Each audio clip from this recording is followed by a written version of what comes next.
What's up guys, this is Pratt for PR Tech Reviews, and today I'm going to go over my first impressions of the iPhone 6s in rose gold. So without further ado, let's get started.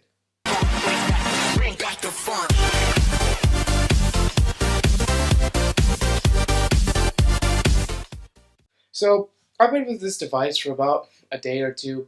This actually isn't my device, it's actually my sister's, so I won't have too much time to play with it, but I will give a full in-depth review off of her point of view, so you guys will have that content available to you. But anyways, getting to the actual device itself, it's like any standard iPhone. Obviously, let's go around the device first of all. You have the headphone port, lightning port, and speaker grill on the bottom. You have the power key on the right side, volume keys on the left side, and obviously the 6S badging and the Apple logo on the back. You also have the 12 megapixel camera on the back, and also the 5 megapixel iSight camera on the front. You also have the Touch ID home button. So the main new additions for this iPhone 6s is the new A9 chip, the new camera, and Force Touch, or 3D Touch as they like to call it on the iPhone 6s. To be honest, there's not too many differences between the iPhone 6, so I don't want to go too in depth about the actual phone itself, but what I have to say is 3D Touch is actually pretty cool.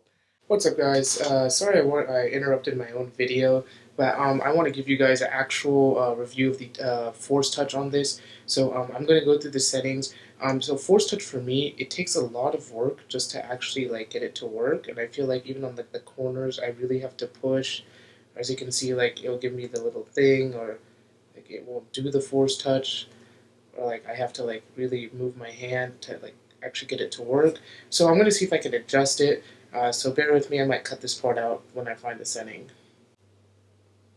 Alright guys, so I couldn't find the setting that would let me adjust the Force Touch settings. So as you can see, it's very hard to do the corners here on Force Touch, at least for me, depending on your hand size and how well you grip the device. But see, if I'm in the middle of the device, it works fine. If I'm on the bottom, it works fine. But when I get to the top or like the corner, see, it starts to, at least there it came me the new message, but I feel like it's a little bit not as sensitive as it should be, and it's a little bit too hard. I have to push harder, and I actually have to wait a little bit longer. I think it's just easier just to click that and then click new message right here, so click, instead of just like force touching, because I feel like it takes too long. But it is a learning curve, so I mean, if you can learn it, it'll be fine.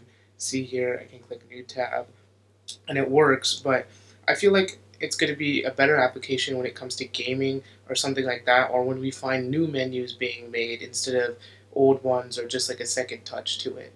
But anyways guys, this is the Force Touch part of the review, and let's get back to the regular one. So 3D Touch works if you actually just push your finger into a certain icon. It'll give you more options, and honestly it is useful in a practical sense, but the thing is, when I actually used it, I felt like it was a little bit more like of a step, because my finger would be in the way of the message that was popping up, or like I had to move my finger, or I had to do it a certain way, or like I felt like I had to really push the phone in until it actually worked. So for me, 3D Touch is great, but it's not like amazing. When it came to the camera, the footage looked amazing and the photos were almost spot on. Compared to my Moto X Pure Edition, that is going to be my main device for the next 2 years, it did take pretty solid pictures. The picture quality is very crispy, and 4K just looks really good. Otherwise, it works just like any other iPhone. Basically, you have your normal iPhone apps, and if you've used an iPhone before, you'll know exactly how this phone functions and works. I haven't had an iOS device since the iPod Touch second generation, so iOS is kind of different for me right now. And looking through iOS, it looks a lot better, but in my personal taste, I do like Android better. I like being able to customize the little things here and there, and updates from Google are really nice, and I'm heavily invested in the Google apps, so it's just easier to be on Google with Android than it is with iOS. But otherwise, the iPhone 6s is a great device if you want the top of a notch phone. Usually, when you're looking in that $650 to $800 range, I would honestly recommend an iPhone 6s over any Android device, because you know they're built well and the software and the hardware just work in harmony. And that's what I love about the iPhone, will always love about the iPhone. Anyways, guys, these are my first impressions of the device. Comment, rate, subscribe. I know I'm not that detailed and I'm not scripted or anything, but I want to give you guys reviews that are more honest and to the point, and actually like what I'm saying and like what I actually think about it, and not what I think about it when I'm scripting it.